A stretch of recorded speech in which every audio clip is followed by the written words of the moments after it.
Okay, so here's a new tutorial on Tinkercad. I'm going to try and make with these noisy ladies in the background, but that's okay. They can make noise if they want.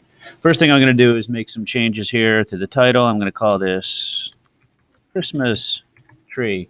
Uh, and, more than anything, this is just a cool project for doing a little more advanced techniques. I'm going to grab this roof object over here. I'm going to click on it. I don't like millimeters, so I'm going to switch it over to inches. And if I turn it sideways and grab it this way, I should be able to turn it on its end like that. Okay. Move my work plane to the bottom of it. Beautiful. That was kind of weird. Maybe I'll go back to being like that. Maybe I'll just drag him up a little ways so he's on the work plane. There we go. Beautiful. A little tall. Let's make that 0.25 inches high. And he's, let's just make it 1 and we'll go 2. So 1 and 2 like that. Beautiful. And then if I duplicate, it makes another one. Oops. If I duplicate, it makes another one. And if I duplicate, it makes another one. If I duplicate, it makes another one, and another one, and another one. Now, the deal here, of course, is that I want these to get progressively smaller as I make my tree. So this here, I might start out at 3 inches on that very first one, right? And move these guys up. I wonder if I can group all of these and get them out of my way. I'll ungroup them later. So this one here, instead of 3, I'm going to make it 2.75. There he is. I'll try to kind of line it up, but I'm not that worried about it right yet. Let me ungroup these guys and drag this one down. Click on him. It was what, 2.75 a minute ago? So let's make this 2.5. A little bit smaller. Each one gets progressively a little bit smaller. This one here, 2.25. Drag him down. And then grab this one. He can stay 2.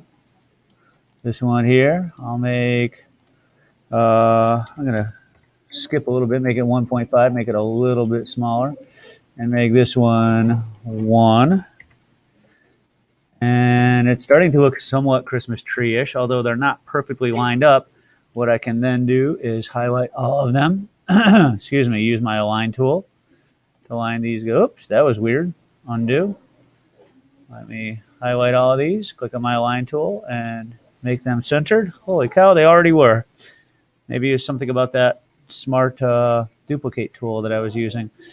So I might, move some of these up or down a little ways, but it looks like most of them are pretty good. Got to click out of there. Get that guy down, that guy down, that guy down. Pretty cool. All right. If I group all these things together, darn if it doesn't look like a Christmas tree. Of course, it needs a trunk. So, put a box over here on the same work plane. Rotate it around. Make him also 0.25.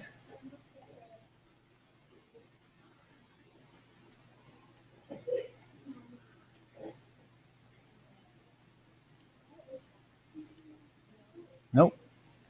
I guess just clicking on this side here. Align it. No, that's kind of weird, huh? Still learning how to use my align tool. I guess that's actually pretty good right there. Move him up.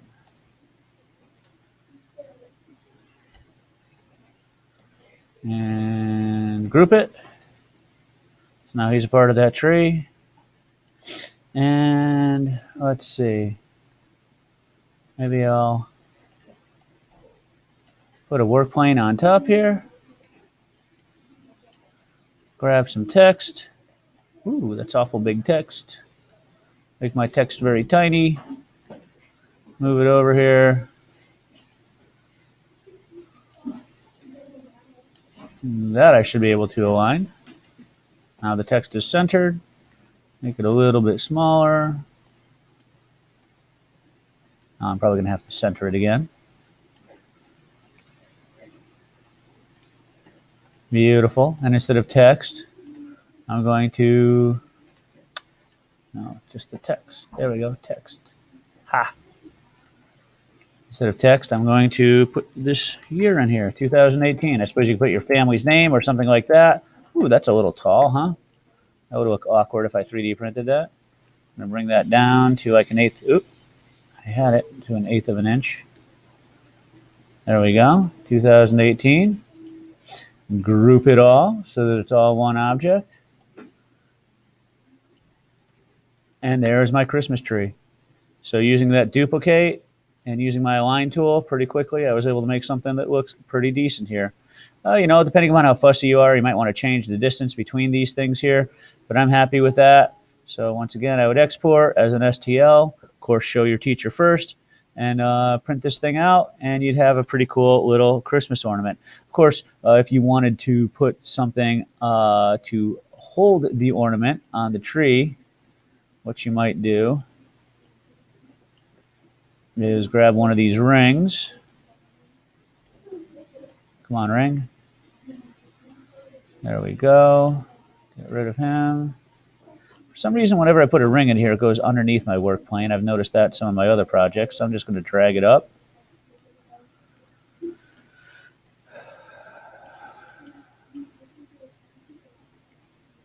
Manually move him down till he's kind of over my tip of my Christmas tree. Maybe I'll even align it. See if that works. Sometimes I have good luck with it, sometimes I don't. There we go. Beautiful. It's a little high. If I click on the height and bring it down, it should actually be 0.25. Come on now. 0.25. Enter. So now, there we go. 2018. Nice little Christmas ornament. Easy to make, easy to print. And again, I would say Christmas tree 2 now, because I had to make that change when I put the ring on there. Export it as an STL. Make sure your teacher takes a look at it first, and either we could print it for you, or Mr. Murphy at the Cora Belden Library could print it for you, or you could just go on to the next activity. You don't have to print it at all, but it's a nice little activity to work on.